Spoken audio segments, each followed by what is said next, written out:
Saudara sekalian, ada pertanyaan atau langsung kita sampaikan terkait dengan tadi ada reshuffle kabinet? Reshuffle dulu aja, ya. Baik, seperti kita ketahui bersama bahwa tadi pagi telah diadakan reshuffle kabinet di mana ada beberapa menteri diganti, salah satunya kader dari PD Perjuangan yaitu Profesor Dr. Yasona Hamonangan Lauli. Partai menyikapi bahwa ini merupakan hak prerogatif Presiden.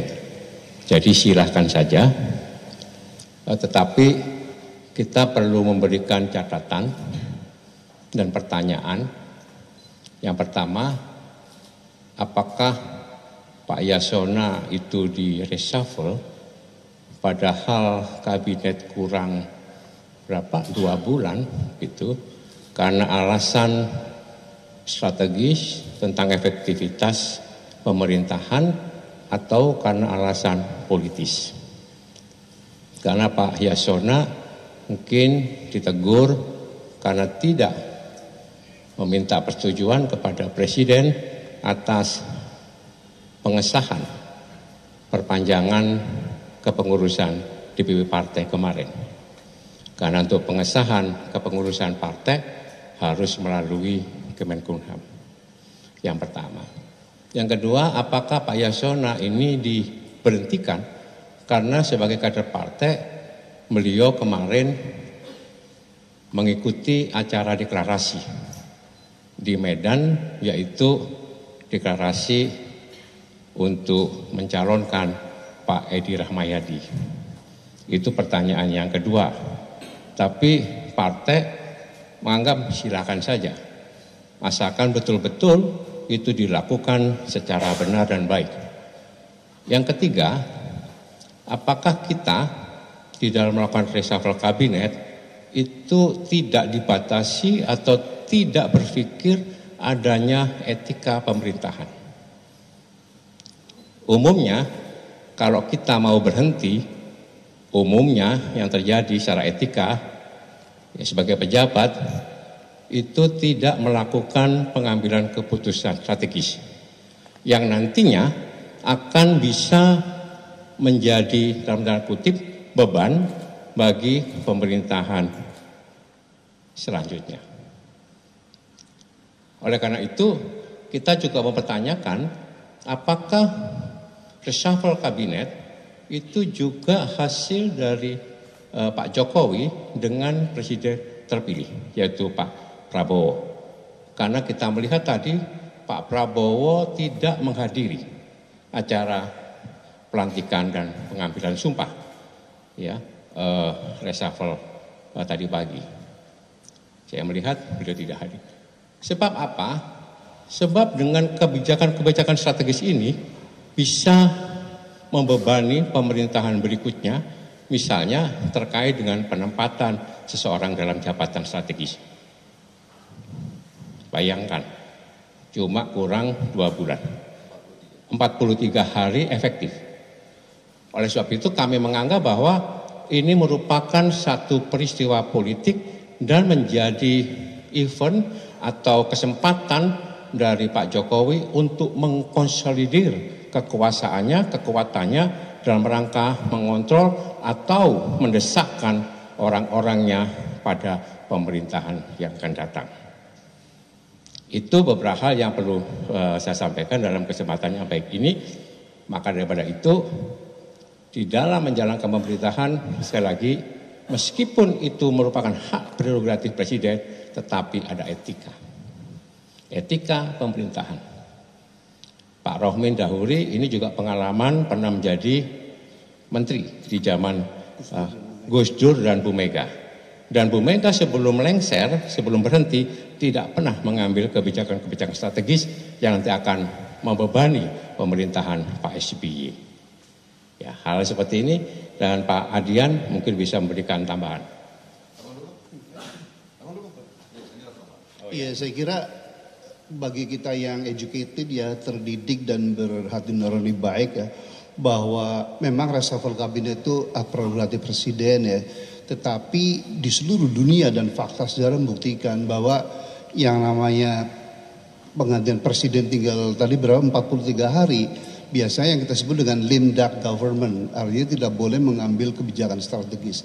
Dari sisi itu aja saya kira publik patut mempertanyakan apa udang di balik batu yang ada di benaknya Presiden Jokowi. Yang kedua adalah reshuffle yang mau membangun bangsa negara ini adalah reshuffle yang berbasis kinerja. Kita tahu ya bahwa kinerja Kementerian Hukum dan HAM yang dipimpin oleh Profesor Yasona Hammonang Lauli itu one of the best ya.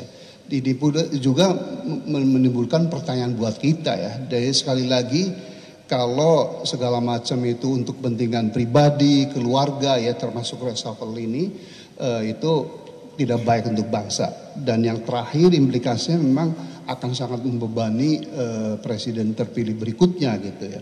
Dan kita ini negara besar, negara yang potensi pembangunannya sangat luar biasa untuk maju makmur, tetapi masalahnya pun sangat kompleks. Kemiskinan masih banyak ya, 26 juta menurut versi BPS, kalau Bank Dunia kan masih 112 juta. Dan data dari Bank Kompas bahwa hanya dengan 22 ribu per hari untuk makan bergizi, tahu nggak ada berapa? 187 juta rakyat Indonesia yang tidak punya uang 22 ribu itu. Ya kan, artinya 67%. Itu tercermin pada IQ kitanya 78, ya kan, literasi kita juga terburuk kedua di dunia. Jadi masalah ini banyak sekali ya. Nah kalau segala macam keputusan itu hanya untuk kepentingan keluarga, nepotisme ya, dan bersifat politis amat berbahaya untuk Indonesia. Silakan Pak Adian. Ya. Mas Jarod sama senior kami tadi sudah menyampaikan bahwa reshuffle kabinet itu memang hak prerogatif presiden.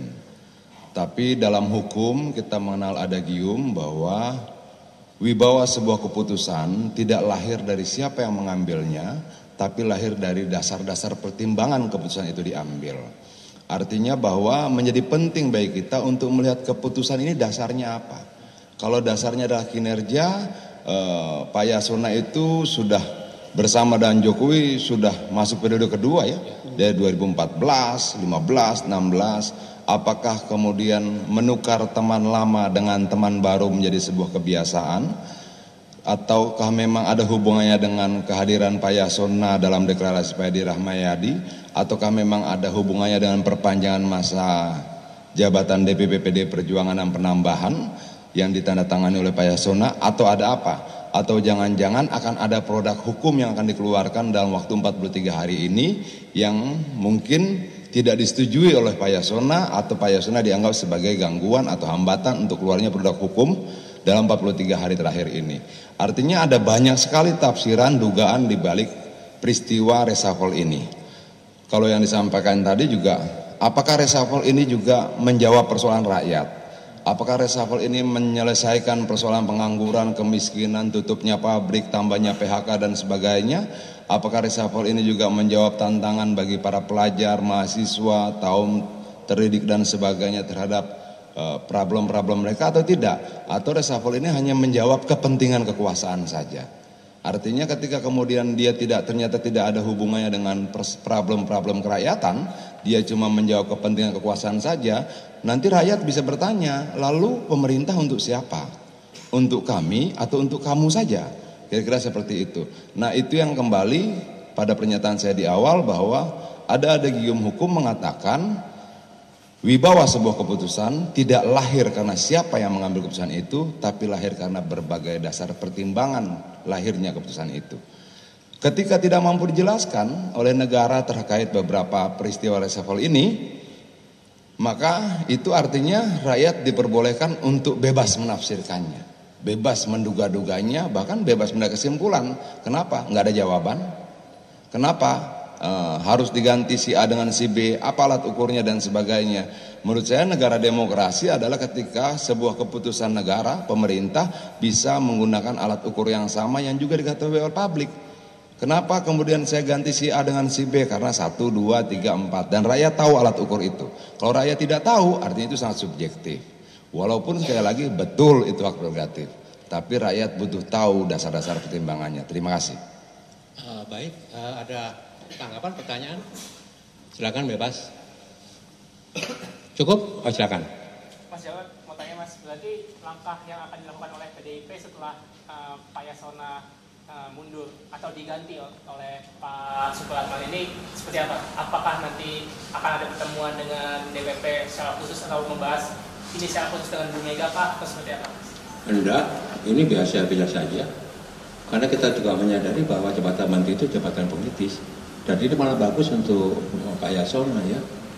Lebih baik beliau diberhentikan ya, dan bisa lebih cepat-cepat untuk bersiap diri. Karena Pak Yasona kan juga terpilih sebagai anggota DPR RI, ya. Rencana bahwa beliau September akan mengundurkan diri, tapi ini lebih cepat lebih baik. Dan beliau sudah sangat siap. Yang penting beliau sudah bekerja maksimal untuk membantu pemerintahan Pak Jokowi sejak 2014 sampai sekarang dengan sebaik-baiknya, dengan seluruh-seluruhnya, dengan berpegang teguh kepada konstitusi, ya. Oke. Pertama soal komunikasi dari Pak Jokowi kepada PDIP, artinya memang tidak ada komunikasi yang dilakukan terkait dengan kejadian Pak Yasona sebelumnya. Itu yang pertama. Yang kedua, apakah dari PDIP menilai bahwa memang reshuffle kali ini selain berbau politis, artinya juga Pak Jokowi sudah memiliki jarak yang memang cukup lebar pada PDIP Perjuangan ketika salah satu menterinya yang hari ini berarti tinggal Bintang yang sudah didepak dari kabinet. PD Perjuangan masih ada beberapa menteri, di samping Bu Bintang, di situ ada Bu Risma, kemudian ada Pak Pramono Anung, ya. Tapi PD Perjuangan itu komitmen ketika mendukung pemerintahan itu sampai dengan selesai, ya, kecuali beliau diberhentikan, dianggap bahwa sudah tidak diperlukan lagi, ganti yang baru. Ya, jadi ini komitmen kita untuk bisa mendukung pemerintahan dan secara konstitusi memang seperti itu. Yang kedua, saya dapat informasi bahwa Pak Jokowi juga sudah berbicara langsung dengan Pak Yasona Lauli, ya. Jadi silakan saja, ya, supaya kita bisa melihat bahwa ini kalau kami melihatnya bukan untuk membangun efektivitas pemerintahan, tidak, tapi lebih banyak untuk mengkonsolidasi kekuasaan Pak Jokowi dalam rangka untuk mengontrol pemerintahan yang akan datang. Coba sekarang bayangkan, dibentuk satu badan baru, Badan Komunikasi Presiden, Kantor Presiden, ya, ditunjuklah kepala badannya. Tetapi di situ ingat, itu ada kantor staf kepresidenan, KSP. Dan ada deputi berapa yang juga mengurusi masalah komunikasi gitu ya. Ya, ini bagaimana nanti koordinasinya? Siapa yang menjadi juru bicara presiden? Ini sudah ada konflik di dalamnya. Kami melihatnya seperti itu. Yang kedua, dengan penunjukan Pak Bahlil sebagai Menteri SDM. Padahal Pak Bahlil kita tahu beliau ini pengusaha tambang. Ya, apakah memang tepat Pak Bahlil ditempatkan di kementerian yang sangat strategis, konflik of interest. Apalagi Pak Bahlil digadang-gadang diajukan sebagai calon ketua umum Partai Golkar. Apakah ada kaitannya ini? Oleh sebab itu ini sifatnya lebih banyak politis. Kalau dikatakan bahwa ini untuk efektivitas pemerintahan, kita nggak percaya. Bagaimana bisa efektif? Cuma kurang dari 2 bulan efektif masa kerja mereka, ya. Jadi itu cukup. Mas, satu lagi Mas, melanjutkan soal tadi Mas sempat menyinggung soal Golkar. Jadi kan kita tahu bahwa Menkumham ini kan memiliki posisi strategis, ya, terutama soal mengesahkan kepengurusan partai, ya. Sementara di sisi lain di Partai Golkar sendiri kan ada gejolak, terus juga di PKB yang nantinya Tan Utama pun juga sedang ada upaya digoyang oleh PBNU, ya. Nah, dari PDIP sendiri melihat dua partai ini dan ada hubungannya dengan penggantian Kemenkumham ini, apakah Presiden Jokowi sedang berupaya untuk membuat dua partai tersebut bisa di bawah kendalinya itu, Mas? Mengontrol ya mungkin ya, karena sebelum 20 Oktober itu hampir semua partai melakukan pemilihan kepengurusan tingkat pusat ya. Ada muktamar, kemudian ada munas atau munaslup ya, kemudian ada Nasdem juga ya, PAN juga ya, dan yang menjadi penjaga gawangnya seperti ini adalah Kemenkumham, karena Kemenkumham yang mempunyai kewenangan di dalam rangka mengesahkan susunan kepengurusan partai politik di tingkat pusat. Apakah itu ada kaitannya? Kok kalau kita menjawab nggak ada kaitannya kok aneh gitu ya. Artinya kami menduga pasti ya ada kaitannya dengan persoalan-persoalan seperti itu. Oleh sebab itu kami minta pers untuk bisa mengontrol supaya betul-betul Kemenkumham itu berada atau berjalan di dalam koridor yang benar sesuai dengan konstitusi dan sesuai dengan konstitusi partai-partai yang nanti akan melakukan pemilihan kepengurusan di tingkat pusat. Ya kita yang mengontrol ya, jangan sampai dibelah-belahkan gitu ya. Sama seperti kemarin pernah ada kasus di Partai Demokrat, betul ya? Ya pernah dibelah, tapi Pak Yasona tetap kepada yang benar yang disahkan. Ya ini sebagai pengalaman kita bisa melihat seperti itu ya. Ya kita melihat nanti juga seperti itu harusnya kan sesuai dengan konstitusi masing-masing partai itu punya kedaulatan. Masing-masing partai itu punya anggaran dasar dan anggaran rumah tangga. Termasuk kemarin PD Perjuangan melakukan perpanjangan kepengurusan dan penambahan. Itu sudah sesuai dengan anggaran dasar dan anggaran rumah tangga. Di mana Kongres dikembalikan kepada 5 tahun sekali. Dan itu menjadi hak prerogatif Ketua Umum. Itu ada di anggaran dasar, anggaran rumah tangga kami. Oleh sebab itu Pak Yasona Lawli itu langsung menandatangani sebagai Menteri Hukum dan HAM, bukan sebagai kader partai ya, tetapi sebagai Menteri Hukum dan HAM yang melihat bahwa itu sudah sesuai dengan konstitusi partai kita. Oke? Cukup ya? Ini termasuk ini. Ini udah dijawab ini. Oke. Terkait apa tadi? Oke. Ya. Kita lihat ya nanti ya. Deklarasi itu dan kita bisa melihat ya bagaimana nantinya gitu ya. Kalau itu terjadi, maka PDI secara otomatis tidak bisa mencalonkan sendiri. Kalau begitu, kami tantang apakah berani ya pasangan yang nanti akan deklarasi dengan memborong semua partai itu melawan kotak kosong. Ya, melawan kotak kosong. Ya. Mari kita lihat. Atau ini akan berusaha diloloskan calon independen sebagai calon boneka. Ya.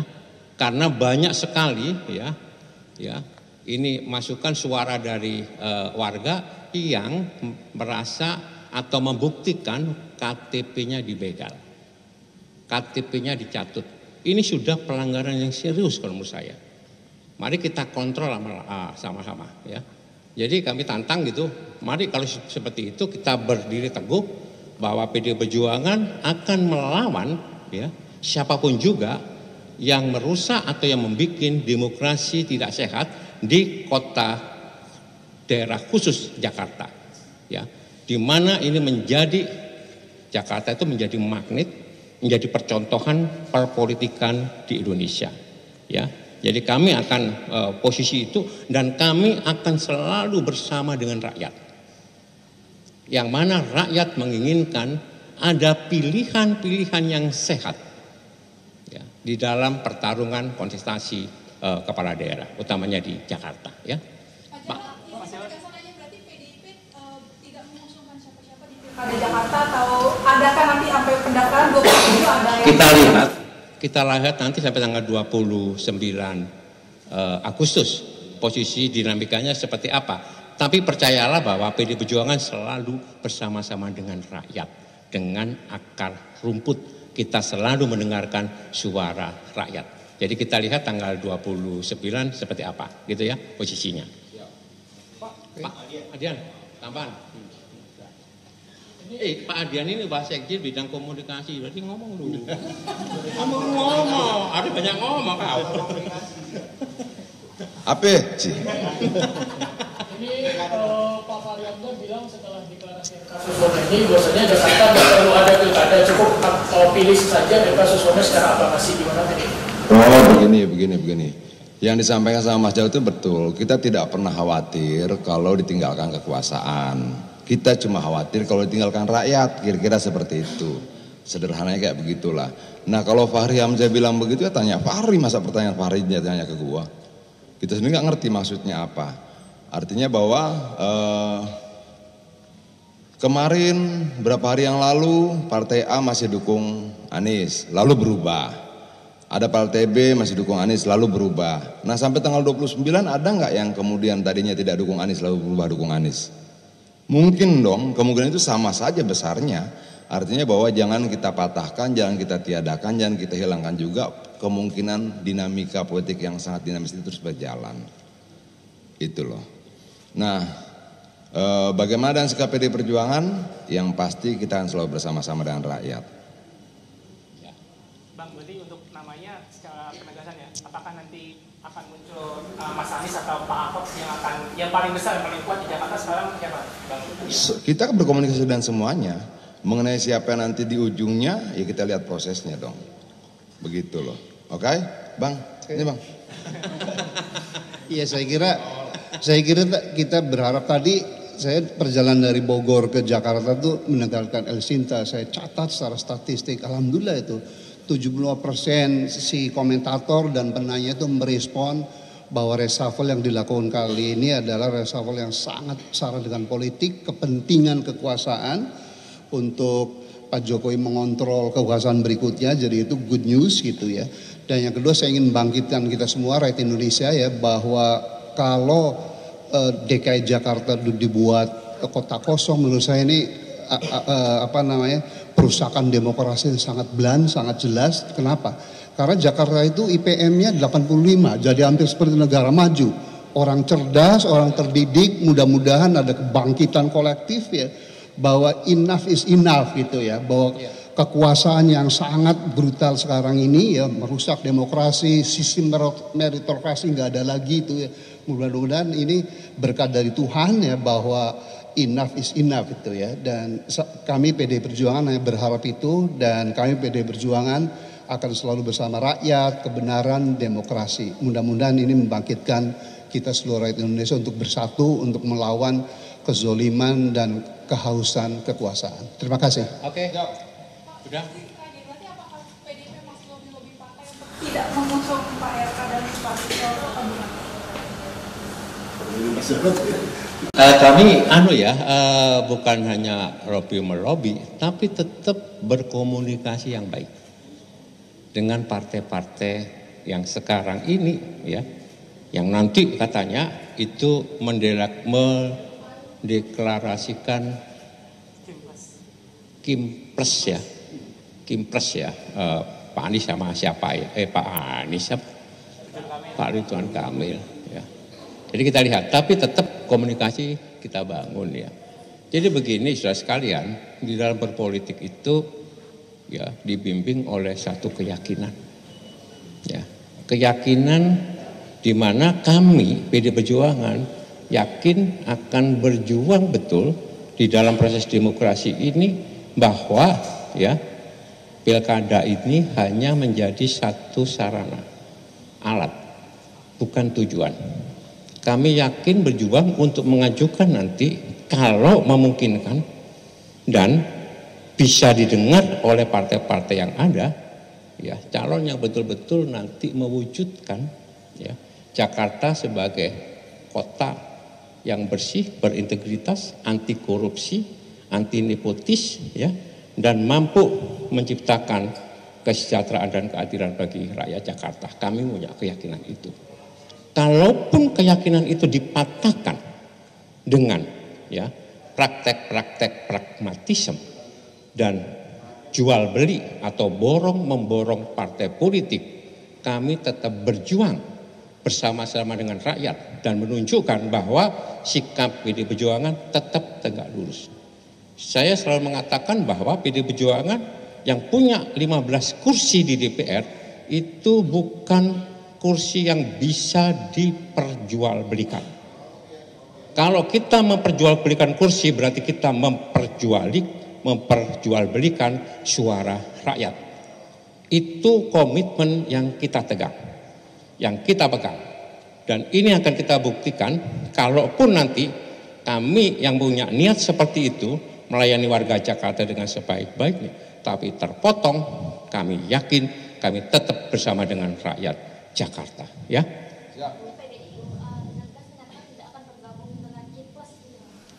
Jelas itu.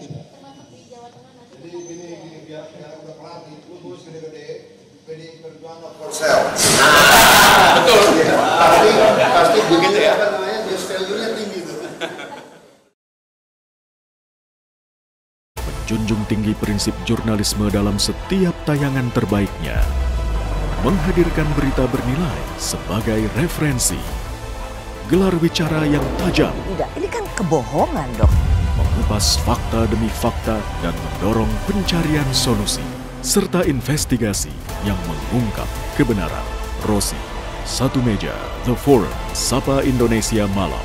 Nilu, ikuti semuanya bersama Kompas TV.